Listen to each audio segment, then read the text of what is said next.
नमस्कार,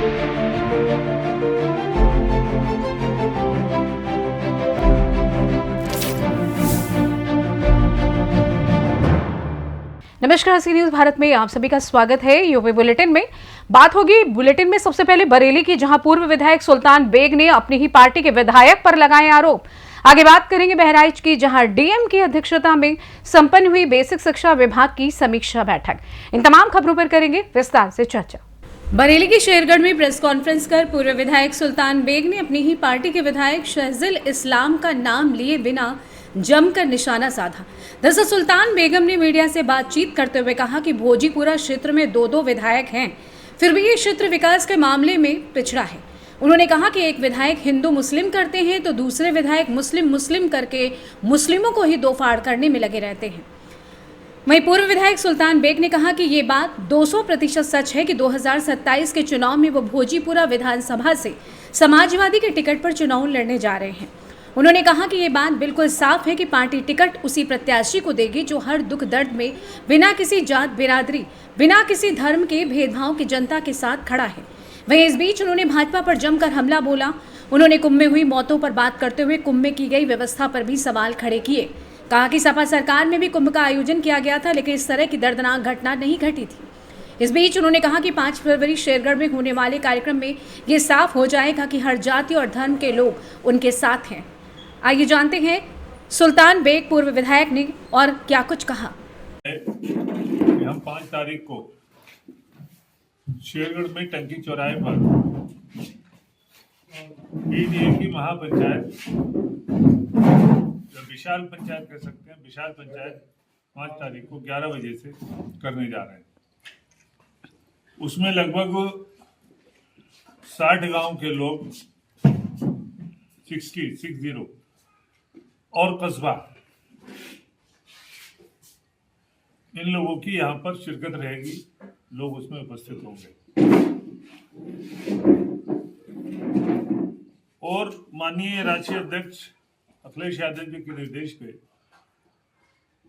वैसे हर महीने ही मीटिंग होती है। ये 5 तारीख विशेष होगी हमारे भोजीपुरा के लिए, क्योंकि मैं बीरगंज से विधायक रहा लगातार और अब की मैं भोजीपुरा विधानसभा से चुनाव लड़ूंगा अगर राष्ट्रीय अध्यक्ष जी का आदेश हुआ तो। वैसे तो 11 लोग टिकट मांग रहे हैं, टिकट मैं भी मांग रहा हूँ, मौजूदा विधायक भी हैं वो भी टिकट मांग रहे हैं। 11 लोग टिकट मांग रहे हैं इस वक्त। ये राष्ट्रीय अध्यक्ष जी को मसला है, वो जिसे टिकट देंगे वो यहाँ से टिकट पे लड़ेगा, लेकिन मैं इलेक्शन जरूर लड़ूंगा हर हालत में 200%। और उसकी वजह यह है कि चूंकि यहाँ लोगों से लगाव है, लोग मोहब्बत देते हैं, प्रेम देते हैं। 20 साल ये क्षेत्र छूट गया है, बावजूद इसके भी क्षेत्र छूट गया लेकिन लोग नहीं छूटे। लोगों का जुड़ाव अभी भी बरकरार है और मैं लगभग 6 महीने से भोजीपुरा क्षेत्र का दौरा कर रहा हूँ। 6 महीने हो गए। हमने वो टिकट उसे देगी जो जनता के बीच रहेगा, पार्टी टिकट उसे देगी जो जनता के काम आएगा, पार्टी टिकट उसे देगी जो जनता के दुख सुख में उसके साथ रहेगा, पार्टी टिकट उसको देगी जो लोगों के मरने में, हरने में, शादी में, ब्याह में कोई दुर्घटना हो जाए, घटना हो जाए, उसमें लोगों के साथ खड़ा होगा तो पार्टी तो टिकट उसे देगी और लोग भी वोट उसी को देंगे। जैसा कि आपने कहा कि 11 लोग टिकट मांग रहे हैं, तो आप अपने आप को कितना मजबूत मानते हैं कि आपको टिकट मिल रही है? 99% सुल्तान बेग को टिकट मिलेगा। हमारे भोजीपुरा क्षेत्र का यहाँ पर एक विधायक नहीं है, यहाँ 2 विधायक। एक शहजिल इस्लाम साहब विधायक हैं, दूसरे भंवर लाल जी भी विधायक हैं, चूंकि वो एमएलसी बन गए हैं, वो भी विधायक हैं। तो भोजीपुरा ये हमारी भोजीपुरा विधानसभा एक ऐसी विधायक की एक नहीं है, 2 विधायक है। और 2 विधायक होने के बाद भी 2 विधायक हैं और क्षेत्र लावारिस है। ऑथेंटिक रूप से कितने लोग मरे हैं जांच के बाद कोई ऐसा आंकड़ा भी सामने नहीं आया है। लोगों का कहना है कि कई सौ लोग मर गए, लोगों का कहना। अब वहां पर संत समाज आपसे नाराज, एक चाहे संत नाराज हो जाए तो संत समाज आपसे नाराज, बाकी तो अब ये लीपा पोती कर रहे हैं, संतों को भी पटाने में लगे पड़े, अपने पक्ष में बुलवाएंगे आपसे, कई लोग कह भी रहे। तो अब ये सरकार तो लीपा पोती में लगी पड़ी है। हकीकत ये है कि इन्होंने कुंभ को शमशान बना दिया पूरा, कोई व्यवस्था नहीं। आज भी अव्यवस्था, मतलब इतने पे भी कोई सबक नहीं। अभी आगे फिर शाही स्नान होगा, उसके लिए क्या व्यवस्था कर रहे हैं? दोबारा ये घटना ना हो, ऐसी व्यवस्था सरकार को करना चाहिए, हमारा कहना है ये। और खुदा ना खास्ता कहीं दोबारा घटना हो गया तो पूरी दुनिया में मतलब ये कि योगी जी का मुंह काला हो जाएगा। काला तो हो ही गया है और काला हो गया। बरेली से सी न्यूज संवाददाता अब्दुल माजिद की रिपोर्ट।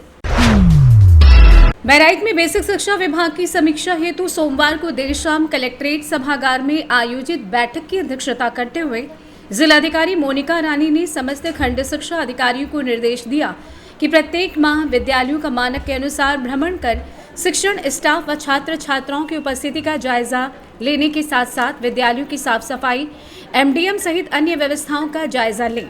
डीएम ने कहा कि सभी खंड शिक्षा अधिकारी प्रत्येक माह विद्यालयों के निरीक्षण के दौरान उत्कृष्ट कार्य करने वाले 2 शिक्षकों तथा अपने उत्तरदायित्वों के निर्वहन में उदासीन 2 शिक्षकों का चयन करें।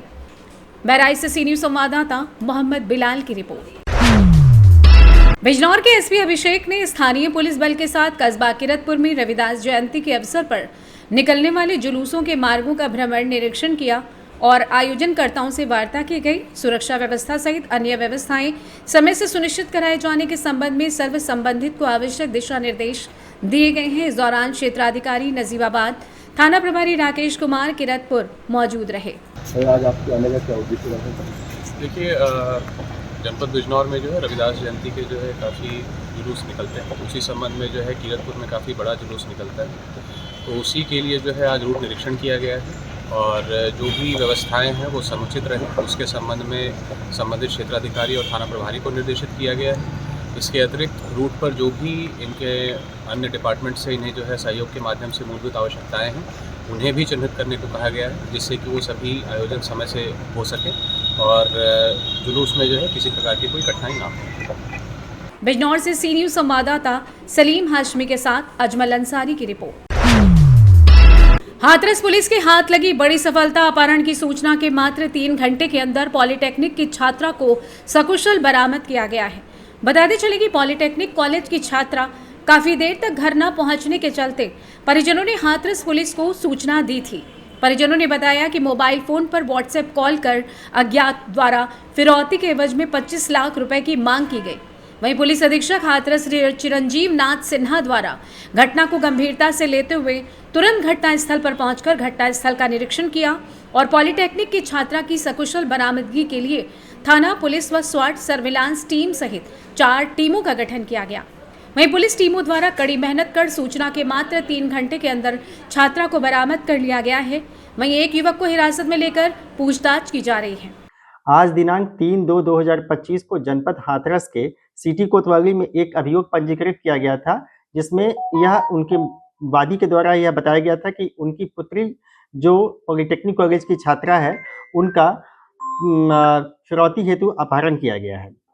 इस संबंध में तुरंत 4 टीमों का गठन किया गया और सुसंगत धाराओं में अभियोग पंजीकृत किया गया और छात्रा की सकुशल बरामदगी हेतु निर्देश दिए गए और कंटिन्यू इसकी मॉनिटरिंग की गई।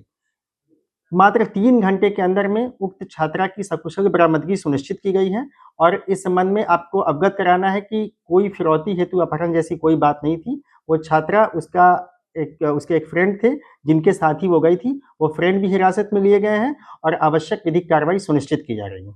हाथरस से सी न्यूज संवाददाता आनंद सिसोदिया की रिपोर्ट। खबर प्रतापगढ़ से, जहां असली नकली किन्नर को लेकर कई किन्नर पट्टी कोतवाली आए, पुलिस को प्रार्थना पत्र देकर कार्रवाई की मांग की है।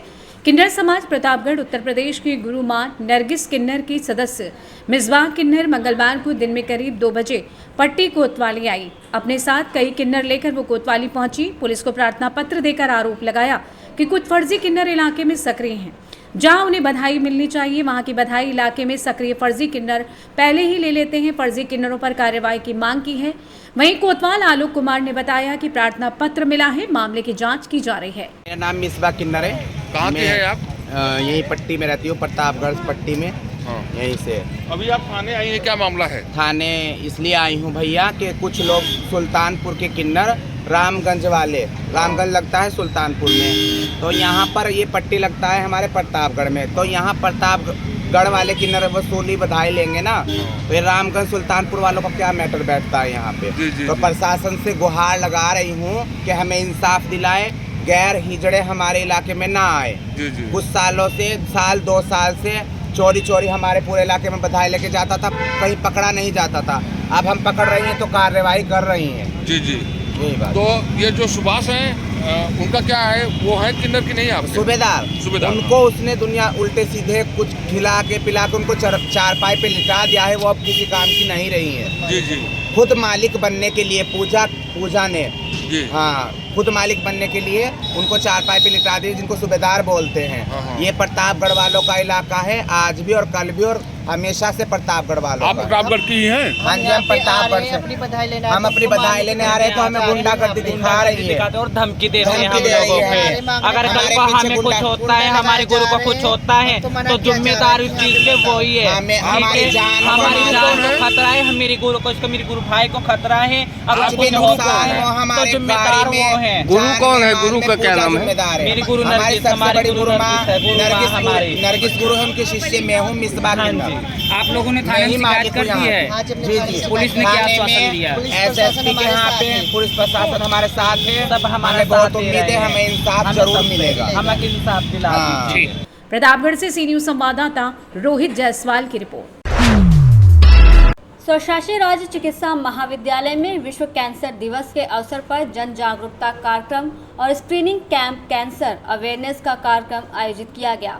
मेडिकल कॉलेज प्राचार्य शालील श्रीवास्तव ने फीता काटकर कार्यक्रम की शुरुआत की, जिसमें डॉक्टर्स के साथ समाज के लोग भी मौजूद रहे। शिविर का संचालन कर रहे नाक, कान, गला और कैंसर रोग सर्जन डॉक्टर अंबर केसरवानी ने बताया कि कैंसर संबंधित कोई भी लक्षण महसूस हो तो डॉक्टर से तुरंत सलाह लें। घबराने की कोई आवश्यकता नहीं है। परिवार में किसी एक को कैंसर हो जाता है तो उससे पूरा परिवार और समाज परेशान हो जाता है। धूम्रपान ना करें। डॉक्टर अंकित अग्रवाल ने बताया कि ओरल कैंसर का मुख्य कारण ये होता है कि यूपी में 25 से 30% लोग ओरल कैंसर से प्रभावित रहते हैं। मुख्य चिकित्सा अधिकारी डॉक्टर ओम प्रकाश चौधरी ने कहा कि कैंसर हमारे शरीर के किसी भी भाग में हो सकता है। शरीर में कुछ असामान्यता होना या गांठ का होना, उनमें दर्द होना, दोनों ही दशा में जांच करवाना चाहिए। समय रहते बिना कोई हिचक के व्यक्ति को जांच करवाते रहना चाहिए। सबसे ज़्यादा खतरनाक लीवर कैंसर होता है, जो कि शराब, सिगरेट के सेवन से होता है। लक्षण पहचानते हुए समय रहते जांच होती है तो उसका इलाज संभव है। मेरा नाम गिरीश पांडे है। मैं भारतीय किसान यूनियन प्रदेश उपाध्यक्ष के रूप में नियुक्त हूँ और ये हमारे तहसील लम्भुआ के अंतर्गत आता है। यहाँ लम्भुआ में जो है पिछले 5 दिन से तहसील अध्यक्ष अरविंद कुमार के नेतृत्व में यहाँ प्रसाद वितरण का कार्यक्रम किया जा रहा है। चूँकि पिछले 29 जनवरी को जिस दिन मौनी अमावस्या थी, उस दिन जो है प्रयागराज में भगदड़ हुई, काफ़ी जनहानि भी हुई, लोग परेशान हुए। तो उस भीड़ से यहाँ आसपास के ज़िले भी प्रभावित हुए। तो काफ़ी भीड़ थी, काफ़ी जाम भी थे। तो हम लोगों ने ये निर्णय लिया, इन्होंने हमको फ़ोन किया कि भैया इस तरह से कार्यक्रम हमको करना चाहिए, लोग बहुत परेशान हैं। यहाँ 20 रुपये की बिस्लरी की बोतल 50 रुपये की बेच रहे हैं होटल वाले, 100 रुपये की रोटी बेच रहे हैं। तो इस तरह से लोग शोषण करना शुरू किए। तो ये लगा कि नहीं, अब ज़रूरी हो गया है। तो हम लोगों ने विचार किया, फिर ये कार्यक्रम हम लोग 31 तारीख से निःशुल्क भोजन जो भी बन सका हम लोगों से यहाँ लोगों को खिलाया गया, उनको जलपान व्यवस्था की गई। आज 5वां दिन है, समापन हम लोग कर रहे हैं। भगवान न करे ऐसी स्थिति फिर दोबारा हो, और अगर होती है तो फिर हम लोग सदैव आगे रहेंगे। हम किसान के घर के हैं तो हम सारी पीड़ा को समझते हैं, इसलिए हम लोगों का कर्तव्य बनता है कि लोगों के हर सुख दुख में खड़े होना, उनको जहाँ जिस तरह की ज़रूरत हो वो ज़रूरत पूरी करना। सुल्तानपुर से सी न्यूज संवाददाता शिव प्रसाद मौर्य की रिपोर्ट। फिलहाल के लिए इस खास बुलेटिन में बस इतना ही। देश दुनिया की तमाम बड़ी खबरों को जानने के लिए आप जुड़े रहिए सी न्यूज भारत के साथ। हर खबर आपके साथ, आपके हाथ।